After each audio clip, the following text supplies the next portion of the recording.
Sa pag-dive natin ngayon mga kasikop, nakasalubong agad tayo ng isang cuttlefish. At hindi lang isa, dalawang cuttlefish ang ating tinira. Pero ito yung nakakatakot na tinira natin mga kasikop. Inakala ko kasi na maliit lang, pero nung aking binunot, nahirapan ako sa paghablot. Akalain mo sobrang taas pala nito. At sino naman ang hindi matatakot sa ganitong forma? Kung pumulupot, parang ahas na sawa. Pero goods to kung gagataan, sawak ito sa panglasa.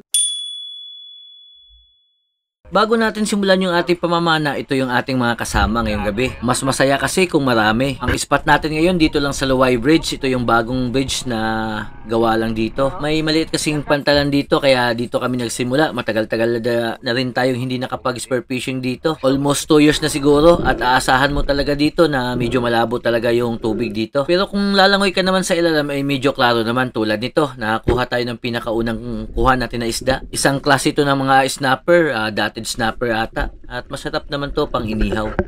Sa labo ng tubig dito, kailangan malapit yung isda para makita mo. Tulad nito, hinabol-habol pa natin, medyo mailap pa. Pero hindi natin papakawalan yan. Hanap lang tayo ng tiyempo bago tirahin. Sayang naman, masarap pa naman to sa sabaw. Yun, saktong-sakto, natamaan natin. Sa labo ng tubig, medyo hindi klaro yung isda pero salamat tayo at nakakuha pa rin tayo dito. At buti na lang dito sa unahan, medyo hindi na malabo. Ayun, kitang-kita na yung mga isda.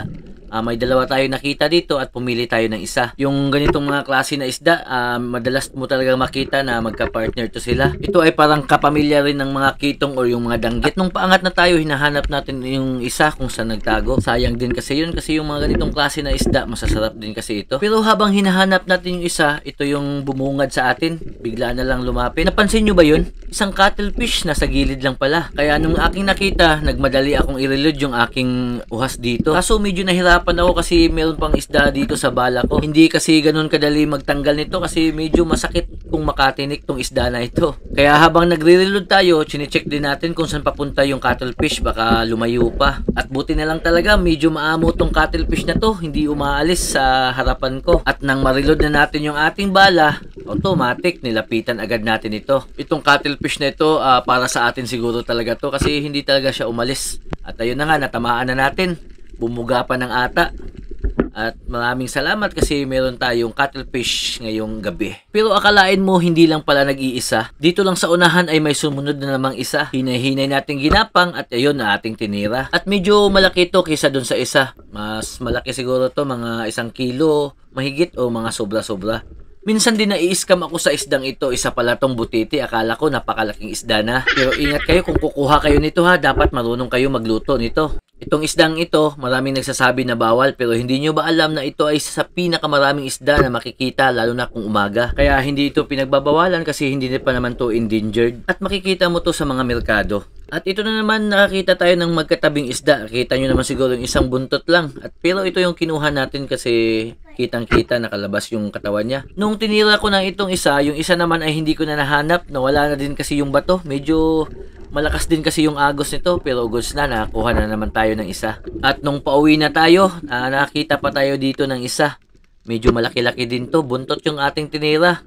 At yung pagkalabas nito, ito yung tinatawag namin na maming dito. Pero hindi ito pinagbabawal ha. Masarap din to sa inihaw. At pwedeng-pwede ito sa mga paksiw. Medyo masarap to kasi malambot ang laman nito. At nung paakyat na nga tayo, may nakita tayo ditong parang ahas na isda. Tinatawag na ubod to sa amin. Akala ko maliit lang. Pero nung ating tirahin, may gumalaw dun sa may kabilang butas. At nung ating hilahin, ayun, nakipaglaban pa. Di ko rin inaasahan na sobrang haba pala nito. At saktong-sakto medyo malaki na rin. Kaso nung pagtira natin ay hindi natin kaya medyo nang lalaban pa ito. At huwag tayong magkumpiyansa sa paghawak kasi yung mga ngipin nito napakatulis pa naman. Do hindi naman to makamandag pero ingat pa rin sa paghawak kasi pag tayo ay nakagat, mapapayayay ka sigurado. At nung inangat na natin, ito na yung forma niya. Sobrang laki pala. Masarap daw tulutuin kung ginagataan. Lalo na siguro kung ito yung gagawing pangpulutan. Pero kung titingnan, nakakatakot pa rin yung forma niya. Yung parang ahas lang na nakikita mo doon sa kalsada. At ito na yung pinakalas natin na nakuha bago tayo umangat. At ito naman yung kuha ng ating kasama. Napakalaking hipon niya, no? At syempre, nagpapasalamat tayo sa biyaya na nakuha natin ngayong gabi. At nung pinagsama-sama, ito yung mga kuha namin ngayon. Hindi man ganun karami pero may maiuwi na sa aming mga pamilya.